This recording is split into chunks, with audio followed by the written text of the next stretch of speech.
भी है। बीजेपी मुख्यालय की तस्वीरें आप देख सकते हैं। पार्टी के राष्ट्रीय अध्यक्ष जेपी नड्डा सभी लोगों का अभिवादन स्वीकार कर रहे हैं। कैबिनेट के कई सदस्य आप देख सकते हैं। अश्वनी वैष्णव रेल मंत्री वहां पर मौजूद हैं। दिल्ली के पूर्व मंत्री, केंद्रीय मंत्री वहां पर मौजूद हैं। तमाम बीजेपी के नेता और नए पार्टी में शामिल हुए बीजेपी के कैलाश गहलोत, जो कि आम आदमी पार्टी के मंत्री थे, वो भी जेपी नड्डा से मुलाकात कर। अर्जुन राम मेघवाल, हरविंदर लवली, ये तमाम नेता पहुंचे हुए हैं बीजेपी मुख्यालय, क्योंकि समय हो चुका है देश के प्रधानमंत्री नरेंद्र मोदी के पहुंचने का। बेसब्री से सभी लोग इंतजार कर रहे हैं। सिरसा भी मौजूद हैं, तमाम बीजेपी के नेता मौजूद हैं।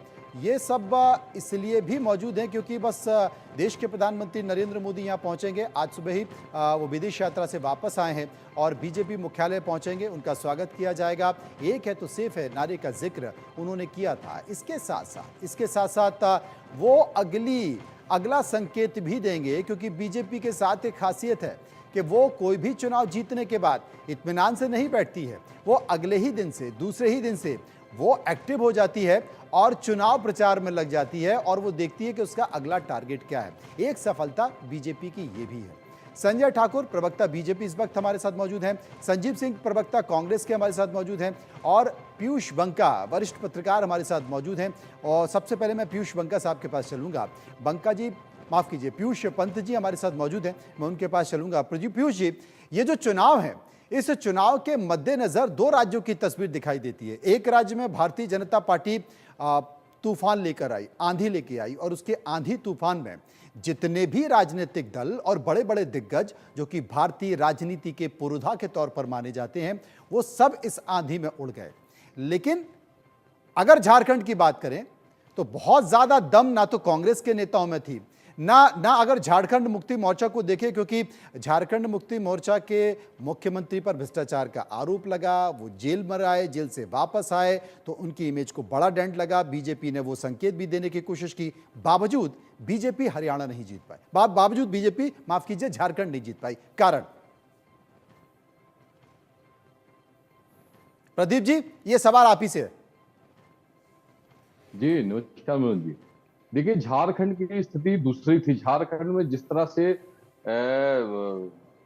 सोरेन को जेल में डाला, वो लोगों को ये लगा झटका कि देखिए भ्रष्टाचार का मामला तो है, निश्चित तौर पर इसकी जांच हो सकती थी, जांच के बाद जो तथ्य आते उसके आधार पर अगर कोई कार्रवाई होती तो उचित था। लेकिन केंद्र सरकार का कहीं डायरेक्ट एक्शन, मुख्यमंत्री को जेल में डालना, लोगों को क्या है ईडी का छापा डलवाना, ये कहीं ना कहीं लोगों के मन में बैठा। और यही कारण था कि देखिए वहां की जो जनता है वो कहीं ना कहीं बीजेपी से विमुख हुई। और दूसरी बात ये थी कि सोरेन वहां अच्छा काम कर, जो कांग्रेस के साथ था, उनका मैनिफेस्टो वो लोगों के बीच को लेकर बहुत सारे ऐसे काम कर रहे थे जिससे लोगों को डायरेक्ट बेनिफिट था। अभी इस मैनिफेस्टो में भी आप देखें तो 2,500 रुपए का ऐलान उन्होंने किया है मैनिफेस्टो में देने के लिए महिलाओं।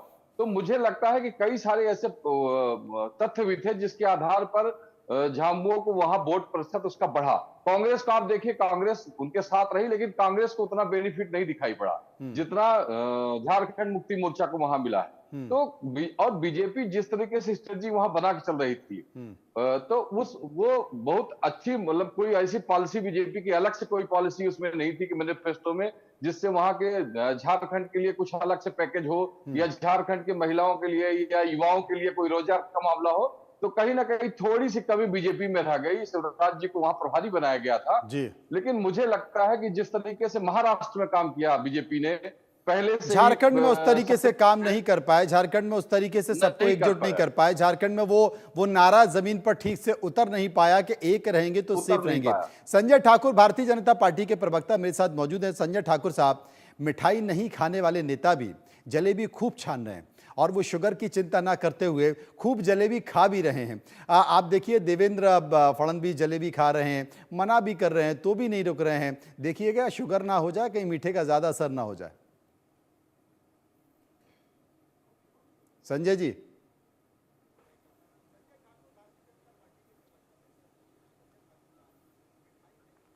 अनम्यूट कर लीजिए, मोबाइल पे थोड़ा उंगली लगा लीजिए, अनम्यूट कर लीजिए।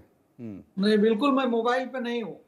अच्छा, सुनिए, जनता की भावनाओं का जो आदर नहीं करता है, वैसे तो मुझे ऐसे लग रहा था जैसे आम आदमी पार्टी का कैंपेन ऐड चल रहा है चैनल पे, लेकिन फिर भी अभी मौका दिया है आपने 40 मिनट के बाद, तो कहना पड़ेगा कि मिठाई एक दिन के खाने से शुगर नहीं होती, और अच्छा। खुशी का इजहार तो करना ही पड़ेगा। जो जनता की भावनाओं का आदर नहीं करेगा उसका यही हश्र होगा जो आपको महाराष्ट्र में दिख रहा है।